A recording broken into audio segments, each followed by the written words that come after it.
चलो भाई देखो अब मैं क्या करता हूँ कि 5 स्टार होटल के लिए कोई दान देता है। अगर कोई मुस्लिम व्यक्ति इस्लाम में वक्फ को मानकर वक्फ करता है जमीन, तो वो किसके लिए करता है कि जो गैरतमंद, जिनको भी जरूरतमंद लोग हैं, उनको ये फायदा मिले इसका।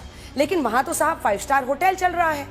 तो मेरा आपसे प्रश्न ये है कि ये 5 स्टार होटल अगर चल रहा है तो आप आगे के लिए डरा रहे हैं, लेकिन इस भयावह सच्चाई को कौन देखेगा कि इतने बड़े पैमाने पर भ्रष्टाचार हो रहा है साहब, इतने बड़े पैमाने पर अलग अलग जगहों पर भ्रष्टाचार हो रहा है, और कितने अस्पताल, कितने स्कूल, कितनी यूनिवर्सिटी, कितना फायदा महिलाओं को पहुंचाया गया है इस वक्त से। अगर आपके पास डेटा हो आप बता दें। अरे रुको जरा, सब्र करो। मैडम आप अगर सवाल शॉर्ट रखेंगे ना तो आंसर अच्छा दे सकूंगा, वरना आप एक सवाल में 5-6 चीजें पूछ लिए। अब आप कह रहे हैं कि वक्फ की जमीन पर 5 स्टार होटल बन गई। मैडम ये अब ये लिमिटेशन एक्ट के जरिए तो वो मालिक बन गया ना। आप लिमिटेशन एक्ट, मोदी जी ने लिमिटेशन एक्ट अप्लाई कर दिया तो 5 स्टार होटल का मालिक हो गया वो। अगर लिमिटेशन एक्ट अप्लाई नहीं होता तो मैं उसके लिए लड़ता ना आज भी। सही पकड़े हैं। अगर किसी ने गलती की तो हम तो लड़ते। आपने लिमिटेशन एक्ट अप्लाई करके आपने उसको दे दिया। अब रहा सवाल आपका कि कितने स्कूल चल रहे, मैं आपको दावत दे रहा हूं, मेरे साथ आप हैदराबाद को आइए।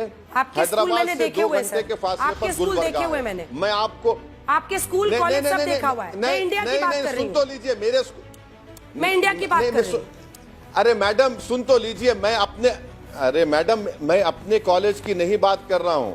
सुन तो लीजिए आप। हैदराबाद से 2 घंटे के फासले पर गुलबर्गा एक इलाका है। ख्वाजा बंदा नवाज रहमतुल्लाह अलैह की दरगाह है, जो चिश्तिया सिलसिले का बहुत बड़ा मरकज है। वहां मेडिकल कॉलेज है, इंजीनियरिंग कॉलेज है।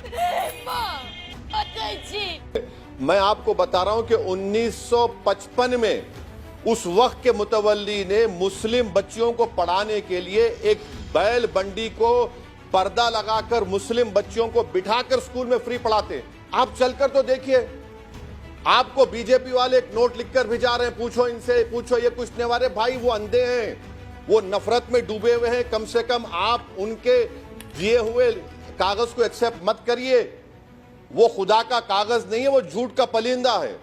ऐसे कई वक्त प्रॉपर्टीज हैं जहां पर इंसानियत को फायदा हो रहा है। मेरा तो इतना लाइफ खराब हो गया है, इतना लाइफ खराब हो गया है मेरा। सच्चर कमेटी ने क्यों कहा था सर, जिस सच्चर कमेटी को आप बार बार कोट करते हैं, उन्होंने कहा था कि 10 लाख करोड़ का फायदा हो सकता है, प्रॉफिट हो सकता है, 10% प्रॉफिट हो जाए तो। सच्चर कमेटी ने कहा था ना सर। अभी बदत है भाई, अभी बदत है।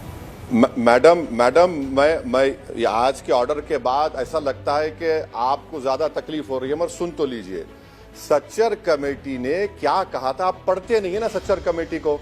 सच्चर कमेटी ने कहा था कि पब्लिक प्रीमाइसेस एविक्शन एक्ट का पावर वक्फ बोर्ड को दीजिए, आपने नहीं दिया।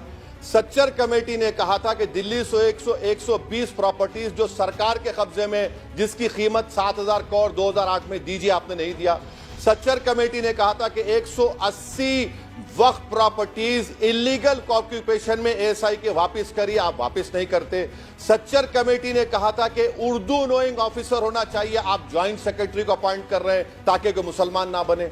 मुझे अपने घर जाना है। मैडम सच्चर कमेटी के ये सब रिकमेंडेशन गवर्नमेंट भूल जाएगी और बाजा बजाएगी जो उनको सूट करेगा। सच्चर कमेटी को मैं आज आपको कह रहा हूं कि आप इस प्रोग्राम को खत्म कर दीजिए, आप सच्चर कमेटी की रिपोर्ट लेकर बैठिए, मैं आपको पेज नंबर बोलता जाऊंगा।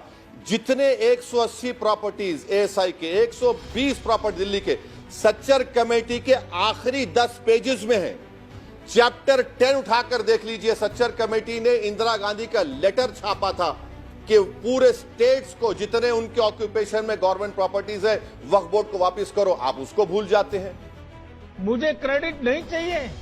तो सच्चर कमेटी को कन्वीनियंट किताब तो नहीं है कि सरकार को जो मुझे दिखा अच्छा कर ले मैं खा लूंगा, और जहां पे उनको तकलीफ हो रही है उसको मानूंगा नहीं मैं।